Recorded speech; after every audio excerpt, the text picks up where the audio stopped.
Assalamualaikum warahmatullahi wabarakatuh.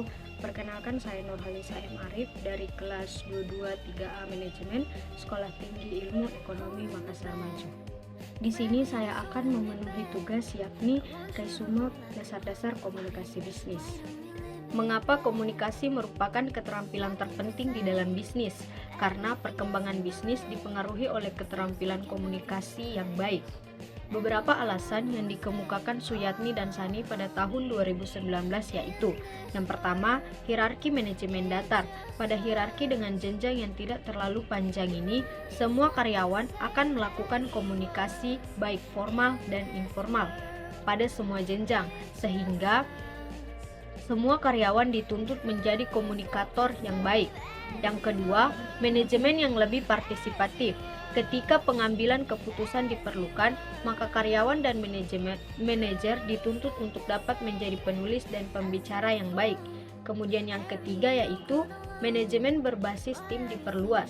Ketika karyawan bekerja dalam tim, maka karyawan dituntut untuk dapat bekerja dalam tim dengan baik dalam mengumpulkan informasi, berbagai informasi, dan lain-lainnya. Yang keempat yaitu tingginya persaingan global. Komunikasi diperlukan dalam transaksi bisnis antar budaya. Karyawan akan berinteraksi dengan orang-orang dari berbagai budaya, sehingga diperlukan toleransi, fleksibilitas, serta kepekaan. Yang kelima yaitu teknologi komunikasi yang inovatif. Karyawan dituntut untuk menguasai teknologi informasi dan komunikasi atau biasa disebut dengan TIK. Nah, selain itu, pendapat lain mengatakan bahwa komunikasi penting dalam bisnis yaitu sebagai berikut. Yang pertama, komunikasi penting untuk karir Anda. Kita dapat memiliki rencana dan ide terbaik, namun akan menjadi tidak terlalu baik untuk perusahaan atau karir jika Anda tidak dapat mengungkapkannya dengan jelas dan persuasif. Kemudian, yang kedua yaitu komunikasi penting bagi perusahaan. Komunikasi yang efektif membantu bisnis dalam berbagai cara, yaitu dengan cara mempromosikan, yakni ada beberapa hal. Yang pertama, rasa percaya yang lebih kuat antara individu dan organisasi. Yang kedua, hubungan yang lebih dekat dengan komunitas penting di pasar. Yang ketiga, peluang untuk memengaruhi percakapan, persepsi, dan tren. Kemudian yang keempat yaitu peningkatan produktivitas dan pemecahan masalah yang lebih cepat. Yang kelima, hasil keuangan yang lebih baik dan pengembalian yang lebih tinggi bagi investor. Yang keenam, peringatan dini tentang potensi masalah seperti kenaikan biaya dan masalah keamanan kritis. Memahami komunikasi bisnis.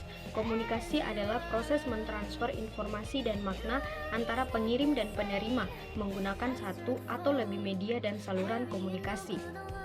Inti dari komunikasi adalah berbagi, memberikan data, informasi, wawasan, dan inspirasi dalam pertukaran yang menguntungkan kita dan orang-orang yang berkomunikasi dengan kita. Komunikasi dalam bisnis digunakan untuk mengatasi masalah-masalah seperti bagaimana, apa, kapan, di mana, siapa, mengapa dengan cara konsultasi, mempersuasi, dan meyakinkan. Menurut Suyatni dan Sani pada tahun 2019, komunikasi bisnis adalah komunikasi yang digunakan dalam organisasi bisnis, baik secara verbal maupun non-verbal, untuk mencapai tujuan suatu organisasi. Suksesnya suatu organisasi dipengaruhi oleh kemampuan semua karyawan di dalam berkomunikasi. Menurut Bovy and Thiel pada tahun 2019, ada 5 karakteristik untuk mencapai komunikasi bisnis yang efektif, yaitu yang pertama, praktis. Berikan informasi yang praktis. Berikan informasi yang berguna kepada penerima, apakah itu untuk membantu mereka melakukan tindakan yang diinginkan atau memahami kebijakan perusahaan baru. Yang kedua yaitu faktual. Gunakan bahasa yang konkret, detail, spesifik, dan informasi yang jelas, meyakinkan, akurat, dan etis. Bahkan ketika sebuah opini diminta, berikan bukti yang meyakinkan untuk mendukung kesimpulan Anda. Yang ketiga yaitu ringkas. Sajikan informasi secara ringkas dan efisien. Pesan singkat menunjukkan rasa hormat terhadap waktu orang lain, dan hal ini akan meningkatkan kemungkinan tanggapan positif. Yang keempat yaitu jelas. buatlah pesan untuk menghasilkan respon spesifik dari audiens tertentu. Kita perlu menyatakan dengan jelas apa yang kita harapkan dari pembaca atau pendengar, atau apa yang dapat dilakukan untuk mereka. Yang kelima yaitu persuasif. Kita perlu menawarkan argumen dan rekomendasi yang meyakinkan dan persuasif. Tunjukkan kepada pembaca kita dengan tepat bagaimana mereka akan mendapat manfaat dengan menanggapi pesan kita seperti yang kita inginkan. Pola komunikasi bisnis. Yang pertama, komunikasi internal menurut Kristen et al. Komunikasi organisasi dapat mengalir secara vertikal, horizontal, atau dalam jaringan, yaitu yang pertama, dalam komunikasi vertikal, pesan mengalir ke atas atau ke bawah sepanjang jalur yang disebut sebagai rantai komando. Laporan dan proposal biasanya mengikuti jalur ke atas, pernyataan kebijakan, rencana, instruksi, maupun mengikuti jalur ke bawah. Yang kedua yaitu aliran pesan horizontal, terjadi antara pekerja atau unit dengan status setara dalam berbagai informasi dan koordinasi. Yang ketiga, dalam komunikasi jaringan, informasi mengalir dengan bebas di antara mereka yang memiliki hubungan yang melampaui peran atau unit dalam organisasi. Pola yang terjadi dalam komunikasi internal bisa terjadi secara formal, informal, atau serial. Pola komunikasi mengacu kepada sifat komunikasi yang terjadi. Komunikasi eksternal. Penerima eksternal dalam bisnis contohnya pelanggan, pemasok, pesaing, media, lembaga pemerintah, dan masyarakat umum. Informasi yang mengalir antara sumber dari organisasi bisnis dan penerima eksternal dapat berupa tertulis maupun secara lisan. Contoh komunikasi tertulis eksternal yaitu surat, laporan, pesanan, faktur, dan halaman web. Sementara komunikasi lisan contohnya adalah panggilan telepon dan iklan radio atau televisi. Kemudian eksternal biasanya formal, namun dapat juga terjadi secara informal. Proses, bentuk, dan saluran komunikasi. Pertama, proses komunikasi 8 langkah model proses komunikasi, yaitu yang pertama, pengirim memiliki ide. Komunikasi akan efektif tergantung pada sifat gagasan dan motivasi untuk mengirimkannya. Yang kedua, pengirim mengkodekan ide sebagai pesan.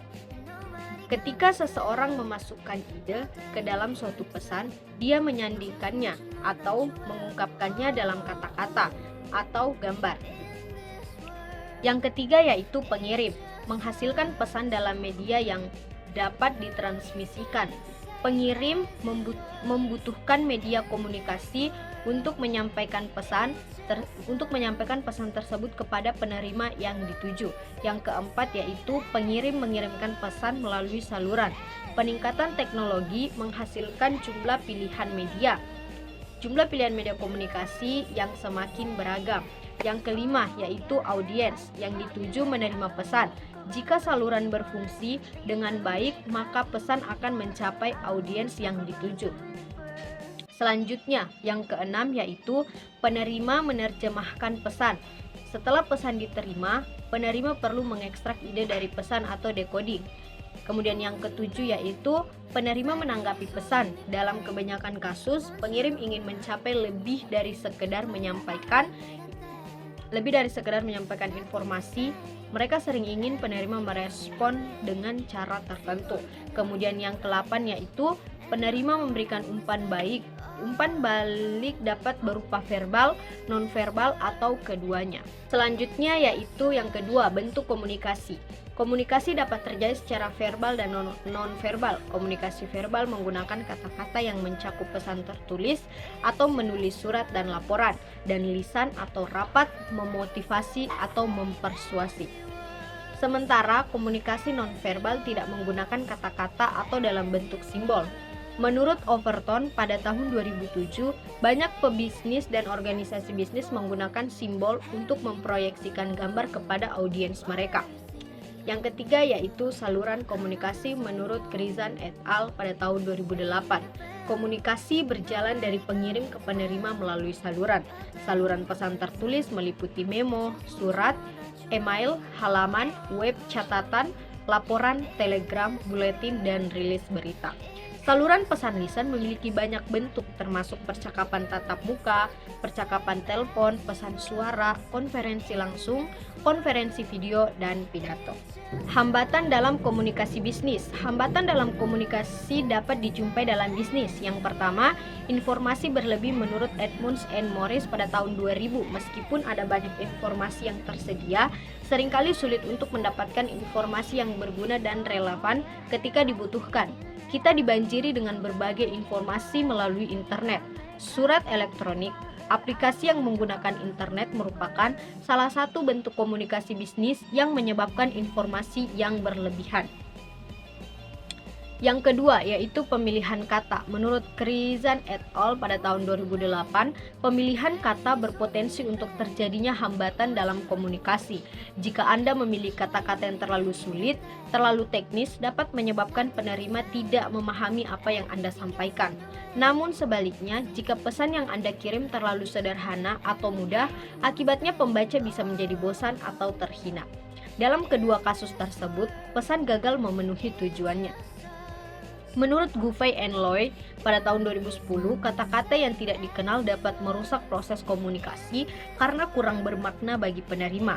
Apalagi kata-kata yang syarat emosi atau bermuatan negatif dapat berdampak buruk pada proses komunikasi yang menyebabkan pendengar mungkin tidak bisa memikirkan kata-kata selanjutnya.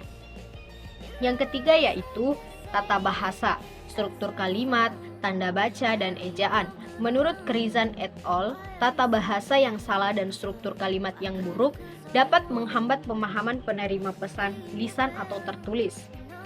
Kesalahan tanda baca dan ejaan dapat menciptakan hambatan bagi penerima untuk memahami pesan tertulis yang dikirimkan oleh sumber. Pengirim pesan dapat dinilai yang tidak mengetahui dasar-dasar bahasa atau terlalu ceroboh untuk memperbaiki suatu masalah. Penjelasan dari pengirim pesan tidak akan menciptakan kesan positif dari orang yang menerima pesan. Akibatnya, pengirim pesan dapat kehilangan kredibilitasnya. Yang keempat yaitu jenis pesan keberhasilan. Komunikasi ditentukan oleh pemilihan jenis pesan yang disesuaikan dengan situasi. Informasi yang kompleks kemungkinan besar akan gagal jika disampaikan secara lisan. Pesan yang kompleks akan lebih baik jika disampaikan secara tertulis, agar mudah dirujuk oleh pekerja dan mencapai hasil yang lebih baik. Pesan lisan secara langsung diinginkan ketika menyelesaikan konflik antara karyawan. Kemudian yang kelima yaitu penampilan pesan menurut Krizan et al. Tampilan pesan memengaruhi keterbacaannya dan memengaruhi penerima terhadap isinya. Noda koreksi yang tidak rapi, cetakan tipis, kertas kusut, dan tulisan tangan yang buruk dapat mengalihkan perhatian pembaca dan menjadi penghalang komunikasi yang efektif. Yang keenam yaitu penampilan pengirim. Penampilan pengirim yang tidak menarik dapat menurunkan kredibilitas pesan lisan yang dikirimkan. Kemudian yang ketujuh yaitu faktor lingkungan. Faktor lingkungan dapat mengganggu keberhasilan pengiriman suatu pesan. Misalnya bunyi mesin rumput di area di mana seorang supervisor mencoba berbicara dengan seorang karyawan. Nah, itulah tadi hasil resume dari saya. Lebih dan kurangnya mohon dimaafkan. Wabillahi taufiq wal hidayah. Wassalamualaikum warahmatullahi wabarakatuh. You don't even know